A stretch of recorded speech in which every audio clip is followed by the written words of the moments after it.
नाजरीन आदाब, आप देख रहे हैं INN चैनल। मैं हूं शेख अहमद अली। आज की खास बात में हम देखेंगे कई अहम कौमी और बैनुल अक़वामी खबरें। राज्यसभा ने आज 105वां आईनी तरमीमी बिल मंजूर कर लिया, जो अब रियासतों को अदर बैकवर्ड क्लासेस की फहरिस्त दोबारा बनाने का इख्तियार देता है। ऐवान ज़ेरी यानी लोकसभा पहले ही इस बिल को पास कर चुका है और इस तरह इस आईनी तरमीमी बिल को पार्लियामेंट ने मंजूर कर लिया। इस बिल के हक़ में 187 वोट, जबकि इस बिल पर किसी ने भी मुखालिफत नहीं की।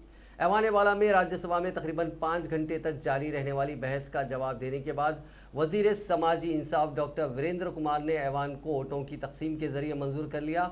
आईनी तरमीमी बिल होने की वजह से इस पर वोट डालना पड़ा, क्योंकि इस तरह के बिल को ऐवान में मौजूद 2/3 अरकान की रजामंदी दरकार होती है। ताहम तमाम सियासी पार्टियों ने इस बिल की हिमायत की और इसे मंजूर कर लिया।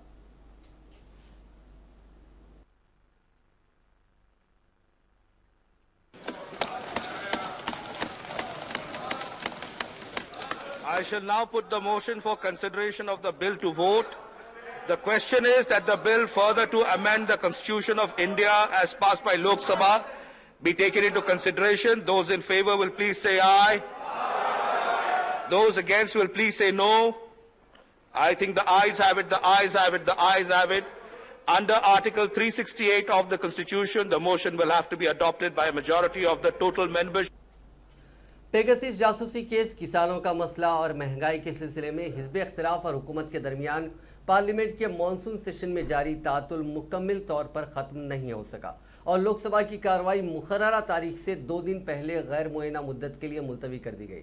ऐवान की कार्रवाई आज सुबह 11 बजे जैसे ही शुरू हुई, स्पीकर ओम बिरला ने अराकीन को पिछले दिनों ऐवान के 4 साबिक मेंबरान की मौत के बारे में आगाह किया। ऐवान ने उनके एजाज़ में 2 मिनट की खामोशी इख्तियार की। इसके बाद ओम बिरला ने ऐवान की कार्रवाई गैर मुअय्यना मुद्दत के लिए मुलतवी करने का बाकायदा ऐलान किया। इस दौरान उन्होंने अपोजिशन की जानिब से तातुल की वजह से ऐवान के कामकाज के मुतासिर होने पर गहरे दुख का इजहार किया। उन्होंने कहा कि इस सेशन में तातुल की वजह से सिर्फ 17 नशिस्तें मुनक़िद हुई और सिर्फ 21 घंटे 24 मिनट काम हुआ, जो कि कुल तयशुदा मुद्दतकार का सिर्फ 22% है। स्पीकर ने कहा कि अरकान की हंगामा आराई की वजह से काम 74 घंटे 46 मिनट तक मुतासिर हुआ। उन्होंने इस सेशन में मंजूर शुदा OBC की फहरिस्त से मुतालिक आईनी तरमीमी बिल समेत मुख्तलिफ बिलों का भी हवाला दिया। इसके बाद स्पीकर ओम बिरला ने ऐवान की कार्रवाई मुलतवी कर दी। इस दौरान वज़ीर आज़म नरेंद्र मोदी, वज़ीर दाखिला अमित शाह और बेशतर मरकज़ी वज़रा भी ऐवान में मौजूद थे। कांग्रेस सदर सोनिया गांधी भी अपोजिशन की गैलरी में मौजूद थी।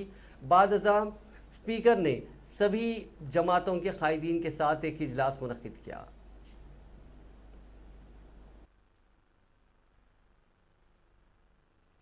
That too propelled by a sense of competition among some sections of the House since the commencement of this monsoon session. Everything said or done violating, hurting or destroying this sacredness of any place amounts to an act of sacrilege. We are a land of temples, churches, mosques and gurudwaras. These are holy places with demarcated sacred areas which are known as sanctum sanctorum. The Parliament, the apex legislature of our country, is regarded as the temple of democracy. The table area where the officers and reporters of the House, the Secretary General and the presiding officer are seated is considered as the holy sanctum.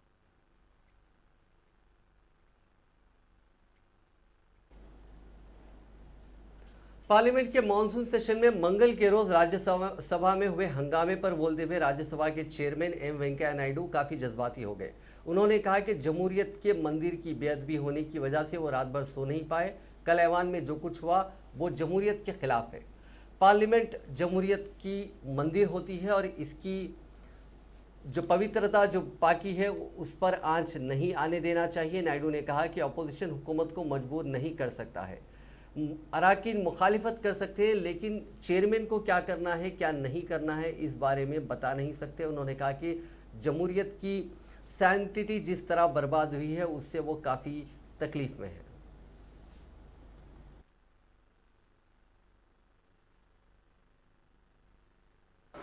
And that too propelled by a sense of competition among some sections of the House since the commencement of this monsoon session. Everything said or done violating, hurting or destroying this sacredness of any place amounts to an act of sacrilege. We are a land of temples, churches, mosques and gurudwaras. These are holy places with demarcated sacred areas which are known as sanctum sanctorum. The Parliament, the apex legislature of our country, is regarded as the temple of democracy. The table area where the officers and reporters of the House, the Secretary General and the presiding officer are seated is considered as the holy sanctum sanctorum of the House. A certain degree of sacredness is attached to this place. In our temples, devotees are allowed only up to this sanctum sanctorum and not beyond. Entering this sanctum sanctorum of the House in itself is an act of sacrilege. It has been happening as a routine for some time. I am distressed by the way. Himachal Pradesh के किन्नौर में एक बार फिर landsliding हुई। Shimla Kinnaur national highway 5 पर jury road के निगोसारी और चौरा के बीच अचानक एक पहाड़ दरक गया। एक बस और कुछ गाड़ियों पर चट्टानें गिरी। रिपोर्ट्स के मुताबिक 50 से 60 से ज़्यादा मुसाफिर मलबे में फंस गए हैं। इनमें से 10 लोगों को निकाल लिया गया। हादसे में 2 लोगों की जान भी गई। मकामी इंतजामिया, पुलिस और एनडीआरएफ की टीमें रेस्क्यू में जुटी हैं। आईटीबीपी को भी रेस्क्यू ऑपरेशन के लिए बुला लिया गया। मलबे में फंसी बस हिमाचल रोडवेज की है जो मुरुंग से हरिद्वार जा रही थी। एक बस, एक ट्रक, बोलेरो और 3 टैक्सियों पर चट्टानें गिरी हैं। हिमाचल हुकूमत ने रेस्क्यू के लिए उत्तराखंड और हरियाणा हुकूमत से हेलीकॉप्टर मांगे हैं। आर्मी ने भी अपने 2 हेलीकॉप्टर भेजे हैं। जानकारी के मुताबिक हिमाचल प्रदेश के वज़ीर आला जयराम ठाकुर भी मकाम वाक़या पर पहुंचकर रेस्क्यू ऑपरेशन का जायजा ले सकते हैं।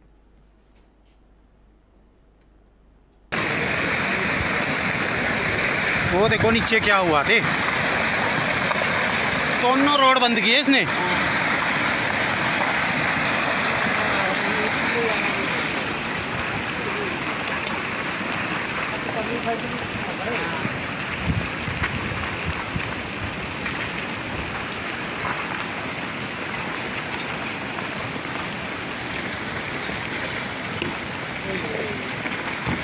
वो देखो अभी और कट ही रहा है ये, है ना।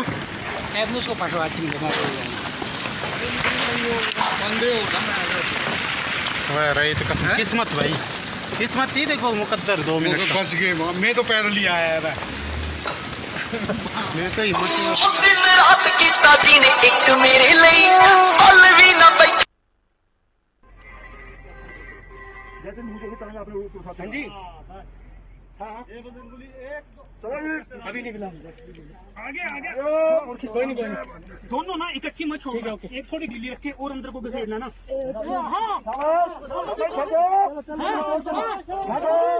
अंदर जाने दो इसको। मेरा आप पकड़ो। आगे आगे चलो चलो चलो चलो आगे करो। अंदर जाने दो। मामा जी आप बताओ किस तरह से हो सकता है?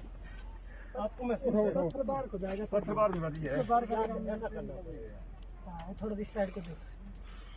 एक चप्पल से ऊपर को उठाओ ना और एक चप्पल से डायरेक्शन दो। हां डायरेक्शन दो इस साइड। हां हिला है, काफी हिला है। चलो कोशिश करो। हां सर हिला है, हिला। रमैया वज़ीर आज़म नरेंद्र मोदी ने आज़ादी के अमृत फेस्टिवल को हिंदुस्तानी सनत दुनिया के नए अज़ाइम और नए अहदाफ के लिए बहुत बड़ा मौका करार देते हुए आज कहा कि खुद कफिल हिंदुस्तान मुहिम की कामयाबी की बहुत बड़ी जिम्मेदारी हिंदुस्तानी सनत पर है। मोदी ने कन्फेडरेशन ऑफ इंडियन इंडस्ट्री के सालाना इजलास से खिताब करते हुए कहा कि CII की ये मीटिंग इस बार 75वें यौम आज़ादी के माहौल में आज़ादी के अमृत फेस्टिवल के दरमियान हो रही है। ये बहुत बड़ा मौका है हिंदुस्तानी सनत दुनिया के नए अज़ाइम के लिए, नए अहदाफ के लिए। उन्होंने कहा कि आज का नया हिंदुस्तान नई दुनिया के साथ चलने के लिए तैयार है। जो हिंदुस्तान कभी गैर मुल्की सरमायाकारी से घबराता था, आज वो हर तरह की सरमायाकारी का खैर मकदम कर रहा है। आज सूरत हाल तेज़ी से तब्दील हो रही है। अहले वतन का जज्बा हिंदुस्तान में बनी मसनूआत के साथ है। कंपनी हिंदुस्तानी हो या ज़रूरी नहीं, लेकिन आज हर हिंदुस्तानी हिंदुस्तान में तैयार मसनूआत को अपनाना चाहता है।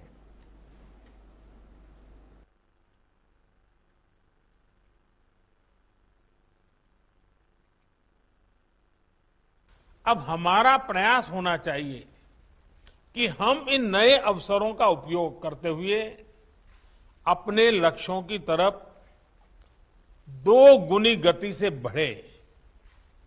साथियों, CII की ये बैठक इस बार 75वें स्वतंत्रता दिवस के माहौल में आजादी के अमृत महोत्सव के बीच हो रही है। ये बहुत बड़ा अवसर है भारतीय उद्योग जगत के नए संकल्पों के लिए, नए लक्ष्यों के लिए। आत्मनिर्भर भारत अभियान की सफलता का बहुत बड़ा दायित्व भारतीय उद्योगों पर है और मैं आप लोगों से कहना चाहता हूं कि सरकार आपके साथ है, आपके हर प्रयास के साथ है। आज देश में विकास के प्रति जो वातावरण बना है, अपने सामर्थ्य के प्रति जो विश्वास बना है, भारतीय उद्योग जगत को उसका पूरा लाभ उठाना चाहिए। बीते वर्षों में भारत में जो बदलाव आए हैं, चाहे सरकार की सोच और अप्रोच में हो, सरकारी व्यवस्थाओं के काम करने के तरीके में हो। इंडियन आर्मी और जम्मू कश्मीर पुलिस ने बांदीपुरा जिले के गुरेज सेक्टर के तरबल गांव में हथियार, गोला बारूद और धमाकू अशिया बरामद किए हैं। फौज ने कहा है कि चाशुम्बे के रोज पुलिस से मिले इनपुट की बुनियाद पर सर्च ऑपरेशन चलाया गया। इस दौरान यह बरामदगी हुई। सिक्योरिटी फोर्सेस ने एक ऑपरेशन के दौरान 358 राउंड के साथ 3 AK-47, 12 AK-4 राइफल मैगजीन, 217 गोला बारूद के साथ 2 पिस्तौल, 4 पिस्तौल मैगजीन, 16 ग्रेनेड बरामद किए हैं। इसके अलावा पाकिस्तान में बनी कुछ इक्विपमेंट्स भी वहां से मिले हैं और वहां के दुनिया न्यूज़पेपर की शीट भी बरामद की है। फिलहाल इलाके में तलाशी मुहिम तेज कर दी गई है। इससे पहले मंगल के रोज ड्रोन के जरिए भेजे गए टिफिन बॉम्ब और हथियार अमृतसर में हिंदुस्तान पाकिस्तान बॉर्डर के पास बरामद हुए थे। पुलिस ने उन्हें रिकवर करके बड़ी साजिश को नाकाम तो कर दिया, लेकिन ये जांच का मौजू है कि हथियार पाकिस्तान से किसने भेजे, किसे भेजे गए और किसके लिए भेजे गए। दिल्ली के साबिक चीफ सेक्रेटरी अंशु प्रकाश से मारपीट के मामले में स्पेशल कोर्ट ने आम आदमी पार्टी के 2 MLAs अमानतुल्लाह खान और प्रकाश जरवाल को मुजरिम करार दिया। हालांकि दिल्ली के वज़ीर आला अरविंद केजरीवाल, नायब वज़ीर आला मनीष सिसोदिया और आम आदमी पार्टी के 9 दूसरे MLAs को बरी कर दिया गया है। जिन MLAs को बरी किया गया उनमें नितिन त्यागी, ऋतुराज गोविंद, संजीव झा, आदित्य, अजय दत्त, राजेश ऋषि, राजेश गुप्ता, मदन लाल, प्रवीण कुमार और दिनेश मोहनिया शामिल हैं। ये मामला 2018 में दिल्ली के चीफ सेक्रेटरी रहे अंशु प्रकाश से हुई मारपीट का है। 19 फरवरी 2018 को केजरीवाल के घर पर हुई एक मीटिंग के दौरान अंशु प्रकाश पर मुबैना तौर पर हमला हुआ था। इस मामले में केजरीवाल और सिसोदिया समेत 13 मुलजिम थे। मुलजिमीन के मुताबिक अंशु प्रकाश के साथ केजरीवाल की मौजूदगी में उनके MLAs ने बदसलूकी और धक्का मुक्की की थी। इसके बाद चीफ सेक्रेटरी ने रात में ही लेफ्टिनेंट गवर्नर से मिलकर इसकी शिकायत की थी। अफसरों का कहना था कि 3 साल केजरीवाल के एडवर्टाइजमेंट को लेकर चीफ सेक्रेटरी से तनाज़ा हुआ था। वहीं केजरीवाल हुकूमत का कहना था कि ये तनाज़ा 2.5 लाख लोगों को राशन ना मिलने को लेकर हुआ था। ये भी इल्ज़ाम थे कि केजरीवाल के इशारे पर ही उनके MLAs ने अंशु प्रकाश से हाथापाई शुरू की थी। कई मीडिया रिपोर्ट्स में यह भी कहा गया था कि आम आदमी पार्टी के MLA ने अंशु प्रकाश को थप्पड़ मारा था। वहीं MLA अमानतुल्लाह खान ने कहा था कि चीफ सेक्रेटरी ने ही बदसलूकी शुरू की थी। आम आदमी पार्टी ने उस वक्त ये भी कहा था कि बीजेपी ने अंशु प्रकाश पर दबाव डालकर केस दर्ज करवाया है। इस मामले में दिल्ली पुलिस की चार्जशीट में दावा किया गया था कि सोची समझी साजिश के तहत अंशु प्रकाश पर हमला किया गया था। साथ ही कहा गया था कि आम आदमी पार्टी कायदीन ने सबूत भी छिपाए हैं। उन्होंने इस वाक़े से पहले ही कई CCTV कनेक्शन काट दिए थे। रानी गैद नीलू ने एक फिशिंग बोट से 9 अफराद को रेस्क्यू किया है। ये निज़ामपट्टनम से करीब 35 नॉटिकल माइल की दूरी पर किया गया। टेक्निकल खराबी की वजह से एक फिशिंग बोट, मछुआरों की बोट खराब हो गई थी। उसके बाद ये रेस्क्यू ऑपरेशन कृष्णापट्टनम हार्बर से अंजाम दिया गया।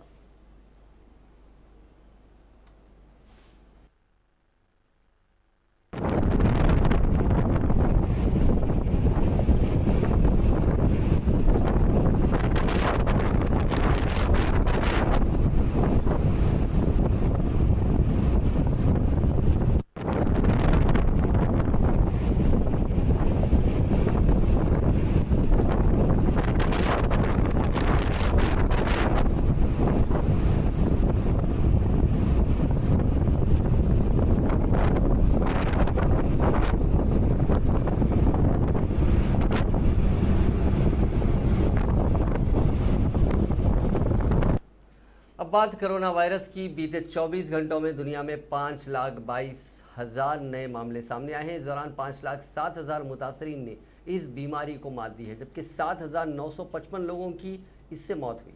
सबसे ज़्यादा नए केसेस अमेरिका में दर्ज किए गए। यहाँ 1,02,000 लोग कोरोना से मुतासिर पाए गए। इसके साथ ही अमेरिका में पिछले एक हफ्ते में नए कोरोना मुतासरीन की तादाद 8,15,000 हो गई है। हिंदुस्तान में गुज़िश्ता 24 घंटों के दौरान 38,353 कोरोना वायरस के नए मामले सामने आए हैं और इस दौरान सेहतयाब होने वालों की तादाद ज़्यादा रहने से शिफायाबी की शरह यानी रिकवरी रेट बढ़कर 97.45% हो गया। मंगल को मुल्क में 41,38,646 अफराद को कोरोना के टीके लगाए गए और अब तक 51,90,80,524 अफराद को वैक्सीन दी जा चुकी है। मरकजी वजारत सेहत की जानिब से चारशंबे की सुबह जारी करदा आदाद-ओ-शुमार के मुताबिक गुज़िश्ता 24 घंटों में कोरोना के 38,353 नए मामले सामने आने के साथ ही मुतासरीन का आदाद-ओ-शुमार बढ़कर 3,20,36,511 हो गया। इस दौरान 40,013 मरीजों के सेहतयाबी के बाद इस वबा को शिकस्त देने वाले अफराद की कुल तादाद 3,12,20,981 हो गई। एक्टिव केसेस 2,157 कम होकर 3,86,351 रह गए हैं। इसी अरसे में 497 मरीजों की मौत होने से अमवात की तादाद बढ़कर 4,29,179 हो गई है।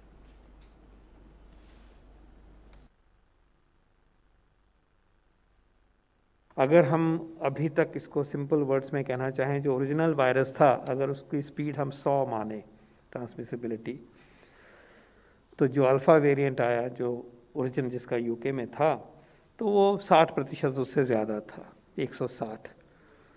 डेल्टा वेरिएंट उससे भी 60% ज़्यादा ट्रांसमिसिबल है, 250।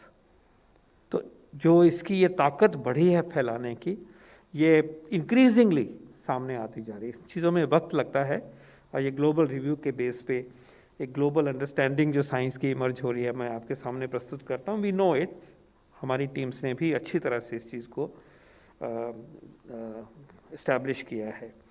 सो द ट्रांसमिसिबिलिटी ज़्यादा है का मतलब है कि एक व्यक्ति से बहुतों को लगता है, और ये भी लग रहा है कि ये थोड़ा तेज़ गति से पकड़ता है। जो वुहान चाइना में जो कुछ नया एविडेंस आ रहा है कि वायरस की को एक्सपोज होना और इन्फेक्शन होना, अफेक्ट होने में जितना इंटरवल है, इस वेरिएंट में इंटरवल कम है और इन्फेक्शस बहुत होता है। लोड वायरस का जब व्यक्ति अफेक्ट होता है ज़्यादा होता है, and therefore that explains why it is transmissible, why it is more, why it is associated with more secondary attack rate.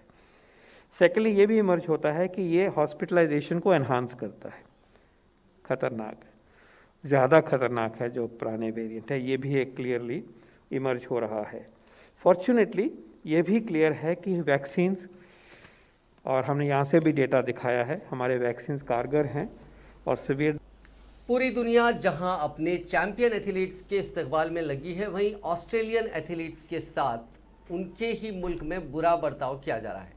सभी खिलाड़ियों को सख्त कोरोना प्रोटोकॉल से गुजरना पड़ रहा है। 17 गोल्ड समेत जुमला 46 मेडल जीतने वाले ऑस्ट्रेलियाई एथलीट्स को एडिलेड में कम से कम 14 दिन के क्वारंटाइन से गुजरना होगा। इनमें से वो एथलीट्स जो किसी वजह से टोक्यो से एडिलेड के लिए डायरेक्ट फ्लाइट नहीं पकड़ सके, वो 28 दिन के क्वारंटाइन से गुजरेंगे। ऑस्ट्रेलिया ने टोक्यो ओलंपिक में 500 एथलीट्स और कोच का डेलीगेशन भेजा था। अभी फिलहाल 56 खिलाड़ियों का लौटना बाकी है। वहीं 16 एथलीट सिडनी में पहले ही क्वारंटाइन में हैं। ऑस्ट्रेलियन ओलंपिक कमेटी के चीफ मैट कैरोल ने कहा कि वो फिलहाल ऑस्ट्रेलियन इंस्टीट्यूट ऑफ स्पोर्ट्स की मदद से एथलीट्स के मेंटल हेल्थ का ध्यान रख रहे हैं। मैट ने कहा कि जहां दूसरे मुल्कों में मेडल जीतने पर जश्न मनाया जा रहा है, वहीं हमारे एथलीट्स को काफ़ी क्रुएल्टी का सामना करना पड़ रहा है। उन्होंने कहा कि हमारे एथलीट्स को मुल्क को फ़ख्र महसूस करवाने की सज़ा मिल रही है। सभी ऑस्ट्रेलियन एथलीट्स ने कोरोना वैक्सीन की दोनों डोजेस लगवाई थी। इसके साथ ही टोक्यो में लगभग हर रोज़ उनकी टेस्टिंग भी की जा रही थी। इसके बावजूद उन्हें क्वारंटाइन होने का हुक्म दिया गया। मैट ने कहा कि वैक्सीन की वजह से उन पर लो रिस्क है। हमने 28 दिन के क्वारंटाइन को 14 दिन कम करने के लिए चिट्ठी भी लिखी थी, लेकिन उसे रिजेक्ट कर दिया गया। आंध्र प्रदेश हुकूमत ने चाशुम्बे के रोज मरकज को बताया कि रियासत में कुछ कोरोना मरीजों की मौत ऑक्सीजन की कमी की वजह से हुई। रियासती हुकूमत ने कहा कि कुछ कोरोना मुतासरीन वेंटिलेटर सपोर्ट पर थे और इस दौरान ऑक्सीजन का प्रेशर कम होने के चलते उनकी जान गई। इससे पहले रियासती हुकूमत ने पार्लियामेंट में जानकारी दी थी कि पूरे मुल्क में एक भी मौत ऑक्सीजन की कमी के चलते नहीं हुई। आंध्र प्रदेश पहली ऐसी रियासत है जिसने इस बात को कबूल किया है कि इलाज के दौरान किसी कोरोना मुतासिर की मौत ऑक्सीजन की कमी के चलते हुई। हाल ही में मरकज ने रियासतों से कोरोना की दूसरी लहर से जुड़ा डेटा मांगा था। एक न्यूज़ एजेंसी ने ज़राए के हवाले से बताया कि 13 रियासतों ने मरकज को जवाब भेजा है। इनमें अरुणाचल, आसाम, ओडिशा, उत्तराखंड, जम्मू कश्मीर, लद्दाख, झारखंड, हिमाचल और पंजाब शामिल है। आंध्रा के अलावा पंजाब ने भी कहा है कि शक है कि 4 कोरोना मरीजों की मौत ऑक्सीजन की कमी के चलते हुई।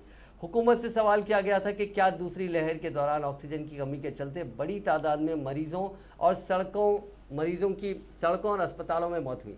इस सवाल का रिटर्न आंसर में मरकजी वजीर सेहत भारती प्रवीण ने राज्यसभा में इसका जवाब दिया था। भारती प्रवीण ने कहा था कि जो रियासतों के पास से जो जवाब है, बेसिकली हेल्थ जो है, सेहत, वो रियासतों का मुद्दा है। सभी रियासतें और यूनियन टेरिटरीज़ को अमवात के आंकड़ों को लेकर मुख्तलिफ गाइडलाइंस जारी की गई थी। किसी भी रियासत या यूनियन टेरिटरी ने ऑक्सीजन की कमी से कोरोना मुतासिर की मौत की बात नहीं कही थी।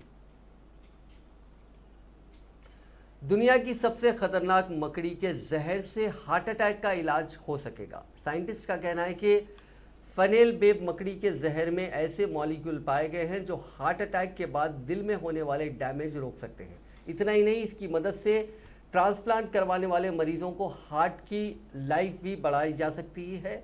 मकड़ी के जहर से इलाज की खोज किंग्सलैंड यूनिवर्सिटी के डॉक्टर नाथन पलपंत व प्रोफेसर ग्लेन किंग और Victor Chang cardiac research institute के प्रोफेसर पीटर मैकडोनाल्ड ने मिलकर की है। डॉक्टर नाथन का कहना है कि मकड़ी के जहर में हाई 1A नाम का एक प्रोटीन पाया जाता है। ये हार्ट से निकलने वाले डेथ सिग्नल को रोकने का काम करता है। ऐसा होने पर जो नर्व्स होते हैं वो मौत होने से उन्हें रोका जा सकता है। इसके असर की वजह से दिल की जो नसें हैं उसमें सुधार होता है। साइंटिस्ट का दावा है कि अब तक ऐसी दवा नहीं बनाई जा सकी जो हार्ट अटैक के बाद हुए डैमेज को रोकने के लिए दी जा सके। सदारत आम्मा बराए उमूर हरमैन शरीफैन के गिलाफ काबा शरीफ की नुमाइंदा एजेंसी ने हज के दौरान एहतियाती तदाबीर के तहत सतह ज़मीन से उठाए गए गिलाफ काबा को वापस अपनी असल हालत में फैला दिया गया है। इसके अलावा गिलाफ काबा को शाज़रवान के साथ भी बांध दिया गया है। ख्याल रहे कि शाज़रवान खाने काबा शरीफ के अतराफ़ में काबे की बुनियादों के साथ बनाई एक हल्के नुमा दीवार है। गिलाफ काबा को वापस नीचे तक लटकाने और शाज़रवान के साथ बांधने का अमल सदारत आम्मा बराए उमूर हरमैन शरीफैन के सदर अल शेख डॉक्टर अब्दुल रहमान बिन अब्दुल बिन अजीज़ अल सुदैस की मौजूदगी में अमल में लाया गया। इस मौके पर गिलाफ काबा कॉम्प्लेक्स के सेक्रेटरी और मस्जिद हराम में मियार और प्लानिंग के मुशीर अब्दुल हमीद बिन सईद अल मालिकी ने बताया कि गिलाफ काबा को उसके मकाम तक वापस लाने का काम पेशा महारत रखने वाली टीम के जरिए अमल में लाया गया। हज सीज़न 1442 हिजरी के दौरान गिलाफ काबा को ज़मीन से 3 मीटर बुलंद कर दिया गया था ताकि हज के मौके पर गिलाफ को किसी किस्म की आलाइश से महफूज रखा जा सके। सऊदी हुकूमत ने असलाहत की जानिब एक और कदम उठाते हुए सऊदी अखामा रखने वाले गैर मुल्कियों को ममलिकत में जायदाद खरीदने की इजाज़त दे दी है। अरब मीडिया के मुताबिक सऊदी हुकूमत की जानिब से जायदाद खरीदने के लिए शराइत मुकर्रर की गई हैं, जिसके मुताबिक जायदाद खरीदने के लिए अखामा दुरुस्त और तजदीद शुदा होना चाहिए। सऊदी नोटिफिकेशन के मुताबिक जायदाद की मालूमात सरकारी दस्तावेजात की कॉपी के साथ देनी होगी। जायदाद खरीदने वाले के नाम दूसरी जायदाद नहीं होनी चाहिए। सऊदी हुकूमत ने कहा कि जायदाद मक्का या मदीना में नहीं खरीदी जा सकती। गैर मुल्की अफराद सिर्फ रिहायशी मकसद के लिए जायदाद खरीद सकते हैं। दूसरी जानिब अफशर अकाउंट इंतज़ामिया का कहना है कि मुल्क में मुकीम गैर मुल्कियों को एक अदद गैर मनकुला जायदाद की मिल्कियत रखने का इख्तियार है। अफशर अकाउंट के ज़रिए वो गैर मनकुला जायदाद खरीदने की दरख्वास्त जमा करवा सकते हैं, जिसका जायज़ा लेने के बाद उन्हें मंजूरी दी जाएगी। इंतज़ामिया का कहना है कि इसके लिए गैर मुल्की का नाफिजुल अमल अखामा ज़रूरी है। अखामे की मुद्दत ख़त्म हो तो दरख्वास्त कबूल नहीं होगी। अफशर अकाउंट लॉगिन करें, इसके बाद माई सर्विसेज पर जाएं, सर्विसेज को क्लिक करें, फिर जनरल सर्विसेज पर जाकर गैर मनकूला जायदाद पर क्लिक करें। दरखास्त के साथ खरीदी जाने वाली जायदाद की मुकम्मल तफसील, उसकी मिल्कियती दस्तावेजात और तस्वीर मुंसलिक करना लाजमी है। अफगानिस्तान में धीरे धीरे तालिबान अपनी जड़ें मजबूत करता जा रहा है। चारशंबे के रोज तालिबानी अस्करियत पसंदों ने कुंदुज प्रोविंस के एयरपोर्ट पर वाक़े लोकल आर्मी हेडक्वार्टर्स पर कब्जा कर लिया। इस बीच अमरीकी एक्सपर्ट्स की एक डराने वाली रिपोर्ट सामने आई है। इसमें बताया गया है कि तालिबान 3 महीने के अंदर काबुल पर कब्जा कर सकता है। अमरीकी हुकूमत के अहदेदारों ने वॉशिंगटन पोस्ट को बताया कि तालिबान अमेरिका की उम्मीद से ज़्यादा तेज़ी से अफगानिस्तान के शहरों पर कब्जा कर रहा है। 10 अगस्त को तालिबान ने नॉर्थ ईस्ट बदख्शान प्रोविंस की दारुल हुकूमत फैज़ाबाद पर कब्जा किया था। तालिबान 5 दिन के अंदर 5 प्रोविंसेस की दारुल हुकूमतों पर कब्जा कर चुके हैं। नॉर्थ में कुंदुज, सरेपोल और तालोकान पर अब तालिबान का कब्जा है। इन शहरों का नाम इनके प्रोविंस के नाम पर ही है। तालिबान ने साउथ में ईरान की सरहद से लगे निम्रोज प्रोविंस की दारुल हुकूमत पर भी कब्जा किया था। इसी दौरान अमेरिका के सदर जो बाइडन ने अफगान कायदीन से अपनी मादर वतन के लिए लड़ने की अपील की है। बाइडन ने व्हाइट हाउस में कहा कि अफगान कायदीन को एक साथ आना होगा। अफगान फौजियों की तादाद तालिबान से ज़ायद है और उन्हें लड़ना चाहिए, उन्हें अपने मुल्क के लिए लड़ना होगा। बाइडन ने कहा कि अफगानिस्तान से अफवाज वापस बुलाने के लिए उन्हें अफसोस नहीं है। उन्होंने कहा कि यूएस अफगान फ़ौज को हवाई मदद, ग़िज़ा, इक्विपमेंट और सैलरी देना जारी रखेगा। इसके बावजूद यूएस ने अफगानिस्तान में 20 साल में $1 ट्रिलियन से ज़ायद खर्च किया है और हज़ारों फौजियों को खो दिया है। मैदान हवाई दादी दुई मैदान। We spent over $1 trillion over 20 years. We trained and equipped with modern equipment over 300,000 Afghan forces. And Afghan leaders have to come together. We lost thousands, lost death. Online class के दौरान पढ़ाई पर ध्यान नहीं दिए जाने से नाराज एक मां ने अपने 3.5 साल के बेटे की तकिए से मुंह दबाकर कत्ल कर दिया। इसके बाद उसे अफसोस हुआ तो उसने फांसी लगा ली। नासिक पुलिस के मुताबिक ये वाकया पाथरदीप फाटा इलाके के साई सिद्धि अपार्टमेंट की है। पीर की रात करीब 9:30 बजे 30 साल की शिखा सागर पाठक की लाश फंदे से लटकी हुई मिली। उसने सुसाइड नोट में लिखा कि इन दोनों मौतों के लिए किसी को जिम्मेदार नहीं ठहराया जाना चाहिए। खातून ने सुसाइड नोट में ये वाज़ेह तौर से नहीं लिखा कि उसके बेटे का कत्ल उसने ही किया। हालांकि दोनों की लाश कमरे के अंदर थी, कमरा बाहर से बंद था और बच्चे की नाक से खून बह रहा था। खातून के माँ बाप ने भी अपनी नाती के कत्ल किए जाने की तस्दीक की है। मामले की जांच कर रहे assistant commissioner of police Sohail Shaikh ने बताया कि शिखा ने पीर की शाम 5 बजे के आसपास तकिए से मुंह दबाकर अपने बेटे का कत्ल कर दिया। इस मामले में कत्ल और खुदकशी का केस दर्ज किया गया है। इंग्लैंड के खिलाफ ट्रेंट ब्रिज में हुए पहले टेस्ट मैच में शानदार मुजाहरा करने वाले हिंदुस्तानी तेज गेंदबाज जसप्रीत बुमराह की टॉप 10 टेस्ट बॉलर्स की लिस्ट में वापसी हो गई है। बुमराह ने पहले टेस्ट में 110 रन देकर 9 विकेट लिए थे। वो टेस्ट बॉलर्स की ताज़ा आईसीसी रैंकिंग में 10 पायदान की छलांग लगाकर 90 नंबर पर पहुंच गए हैं। बुमराह पहले भी टॉप 10 लिस्ट का हिस्सा रह चुके हैं। सितंबर 2019 में वो अपने करियर की बेस्ट तीसरे मुकाम पर थे। बुमराह अब 760 पॉइंट्स के साथ 90वें मुकाम पर हैं।